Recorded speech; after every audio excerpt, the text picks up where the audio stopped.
ಧರ್ಮಸ್ಥಳದ ವಿಚಾರದಲ್ಲಿ ಯಾವ ರೀತಿ ನಮ್ಮ ಮಧ್ಯೆ ಗಲಭೆ ಮಾಡೋ ಪ್ರಯತ್ನ ನಡೆದಿದೆ ಅಂಡ್ ಆಲ್ಸೋ ನನ್ಗಿರೋ ಡೌಟ್ಸ್ ಹೇಳ್ತೀನಿ ಕೇಳಿ. ಸಮೀರ್ ವಿಡಿಯೋದಲ್ಲಿ ಫಸ್ಟ್ ಟ್ರಿಗರ್ ಮಾಡಿದ್ದು ದಲಿತರನ್ನ. ವೀರೇಂದ್ರ ಹೆಗ್ಗಡೆ ಅವರಿಗೆ ದಲಿತರನ್ನ ಕಂಡ್ರೇನೆ ಆಗ್ತಿರ್ಲಿಲ್ಲ ಅಂಡ್ ಬಂದಿರುವ ಮುಸುಕದಾರಿ ಕೂಡ ಒಬ್ಬ ಬಡ ದಲಿತ ಅವನನ್ನ ಹೆದರಿಸಿ ಹೆಣ ಉಳಿಸ್ತಾ ಇದ್ರು ಅಂದ. ಅಂಡ್ ಅವನಿಗೆ ಇವನಿಟ್ಟ ಹೆಸರು ಭೀಮ. ಜೈ ಭೀಮ್. ಅಲ್ಲಿಗೆ ದಲಿತರು ಕ್ಲೀನ್ ಬೋಲ್ಡ್. ನೆಕ್ಸ್ಟ್, ನಮ್ಗೆ ಭಾರತೀಯರಿಗೆ ಅದರಲ್ಲೂ ಕನ್ನಡಿಗರಿಗೆ ಹೆಣ್ಣು ಅಂದ್ರೆ ಗೌರವ, ಅದರಲ್ಲೂ ಹೆಣ್ಣಿನ ಮೇಲೆ ದೌರ್ಜನ್ಯ ಆಗಿದೆ ಅಂತ ಅಂದ್ರೆ ಬರೋ ಕೋಪದ ಲೆವೆಲ್ಲೇ ಬೇರೆ. ಅದನ್ನ ಅಡ್ವಾಂಟೇಜ್ ಆಗಿ ತಗೊಂಡ. ಸಾವಿರಾರು ಹೆಣ್ಣು ಮಕ್ಕಳ ರೇಪ್ ಮಾಡಿ ಹೂತಿದ್ದಾರೆ ಅಂದ.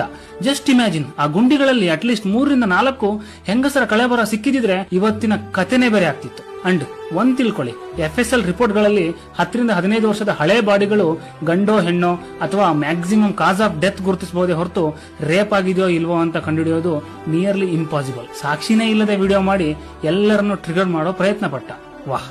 ನನಗೆ ತುಂಬಾ ಕಾಡ್ತಿರೋ ಡೌಟ್ ಏನಂದ್ರೆ, ಭೀಮ ಒಬ್ಬ ಕೂಲಿ ಕೆಲಸ ಮಾಡೋ ವ್ಯಕ್ತಿ, ಆಲ್ಸೋ ಅನ್ಎಜುಕೇಟೆಡ್. KV ಧನಂಜಯರ್ ಅಂತ ಒಬ್ಬ ಸುಪ್ರೀಂ ಕೋರ್ಟ್ ಫೇಮಸ್ ಲಾಯರ್ ಇದ್ದಾರೆ ಅಂತ ನನಗೆ ಗೊತ್ತಾಗಿದ್ದೆ ಈ ಕೇಸ್ ಬಂದ್ಮೇಲೆ. ಬಟ್ ಭೀಮಂಗೆ ಮುಂಚೆನೆ ಗೊತ್ತು. ಅಂಡ್ ಧನಂಜಯರ್ ಅವರು ವಿತೌಟ್ ಫೀಸ್ ಕೆಲಸ ಮಾಡಿದ್ರೆ ಓಕೆ, ಇಫ್ ನಾಟ್ ಒಬ್ಬ ಸುಪ್ರೀಂ ಕೋರ್ಟ್ ಲಾಯರ್ನ ಅಫೋರ್ಡ್ ಮಾಡೋ ಮಟ್ಟಿಗೆ ಕೂಲಿ ಕೆಲಸಗಾರ Bhima.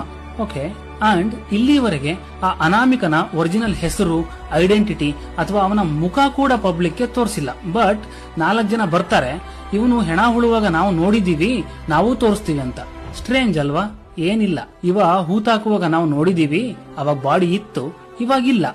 I witness, Bhima safe. What a plan. And ರಸ್ತೆಗಳು ಗುಂಡಿ ಬಿದ್ದಿದ್ದಾವೆ ಮುಚ್ಚಿ ಅಂತ ವರ್ಷಾನ್ಗಟ್ಲೆ ಬಡ್ಕೊಂಡ್ರು ತಲೆ ಕೆಡಿಸ್ಕೊಳ್ದೇ ಇರೋ ನಮ್ಮ ಸರ್ಕಾರ ಒಬ್ಬ ಅನಾಮಿಕ ವ್ಯಕ್ತಿ ಹೇಳಿಕೆ ಕೊಟ್ಟ ಕೂಡಲೇ SIT ಫಾರ್ಮ್ ಮಾಡಿ 15 ರಿಂದ 20 IPS ಅಧಿಕಾರಿಗಳನ್ನ ಗುಂಡಿ ತೆಗೆಯೋಕೆ ನೇಮಿಸ್ಬಿಟ್ರು. ಅಂಡ್ ಲಕ್ಷಾಂತರ ರೂಪಾಯಿ ಖರ್ಚು ಮಾಡಿ ಅವ್ರು ಕೇಳಿದಕ್ಕೆ GPR ಮಿಷಿನ್ ಕೂಡ ತರಿಸ್ಬಿಟ್ರು. ಎಷ್ಟೊಂದು ಖರ್ಚು. ಬಟ್ KSRTC ಎಂಪ್ಲಾಯೀಸ್ಗೆ ಸ್ಯಾಲರಿ ಕೊಡೋಕೆ ಸರ್ಕಾರದ ಹತ್ರ ಫಂಡ್ ಇಲ್ಲ. ವಾಹ್. ಅಂಡ್ ಇನ್ನೊಬ್ಬ ವ್ಯಕ್ತಿ ಇನ್ನೊಂದು 1000 ದೂರ ತಗೊಂಡ್ಬರ್ತಾನೆ ಇದ್ರ ಬಗ್ಗೆ ಇನ್ವೆಸ್ಟಿಗೇಷನ್ ಮಾಡಿ ಅಂತ. ಇಷ್ಟು ವರ್ಷ ಯಾಕಪ್ಪ ದೂರ ಕೊಡ್ಲಿಲ್ಲ ಅಂದ್ರೆ ನಂಗೆ ಇಷ್ಟು ವರ್ಷದಿಂದ ಜೀವ ಭಯ ಇತ್ತು ಅಂತಾನೆ. ನೆಕ್ಸ್ಟ್ ಡೇ ಮೀಡಿಯಾ ಮುಂದೆ ರಾಜ ರೋಷವಾಗಿ ಹೇಳ್ತಾನೆ, ನಾನ್ ಯಾಕ್ರಿ ಯಾವಾಗ ಹೆದರ್ಬೇಕು, ನಮ್ ತಾಯಿ ಊರು ಇದು ಅಂತ. ಆಹಾಹಾ. ಅಂಡ್ ಮೋಸ್ಟ್ ಇಂಪಾರ್ಟೆಂಟ್ ಏನ್ ಗೊತ್ತಾ, ಯಾವ್ದಾವ್ದು ಹಳೆ ಪ್ರಕರಣಗಳನ್ನ ರೀಇನ್ವೆಸ್ಟಿಗೇಟ್ ಮಾಡಿ ಅಂತ ಯಾರ್ಯಾರೋ ಬರ್ತಿದ್ದಾರೆ. ಸೌಜನ್ಯ ಪ್ರಕರಣ ಒಂದು ಬಿಟ್ಟು, ಅದು ಜೇಬಲ್ಲೇ ಸಾಕ್ಷಿ ಇದ್ರೂ ಕೂಡ. ಮತ್ತೆ ನಾವು ಜಸ್ಟಿಸ್ ಫಾರ್ ಸೌಜನ್ಯ ಅಂತ ಯಾಕೆ ಸಾಯ್ತಿದೀವಿ ನಂಗೆ ಗೊತ್ತಾಗ್ತಿಲ್ಲ. ಅಂಡ್ ಕೇಸ್ ನಡೆಸ್ತಿರೋ ಬಾಲನ್ ರವರು ನನಗೆ ಫೀಸ್ ಕೊಟ್ರೆ ಮಹೇಶ್ ಶೆಟ್ಟಿ ತಿಮ್ಮರೋಡಿ ವಿರುದ್ಧ ಕೂಡ ವಾದ ಮಾಡ್ತೀನಿ ಅಂದ್ರು. ಹಾಗಾದ್ರೆ ಇವಾಗ ಫೀಸ್ ಕೊಡ್ತಿರೋ ಯಾರು ನಿಮ್ಗೆ? ಅಂಡ್ ಸಮೀರ್ ಸಾಕ್ಷಿನೇ ಇಲ್ಲದೆ ವಿಡಿಯೋ ಮಾಡಿ ಶಿವತಾಂಡವ. ಕಲ್ಮಾ ಓದೋನ್ ಬಾಯಿಲಿ ಶಿವತಾಂಡವ. ನೀನೇ ಸಾಟಿ ಮಂಜುನಾಥ. ಸಮೀರ್, ಆಲ್ರೆಡಿ ಶಿವತಾಂಡವ ಶುರು ಆಗಿದೆ. ನೀನ್ ಯಾವತ್ತರ ಶಿವತಾಂಡವ ಕೇಳಿದ್ಯಾ?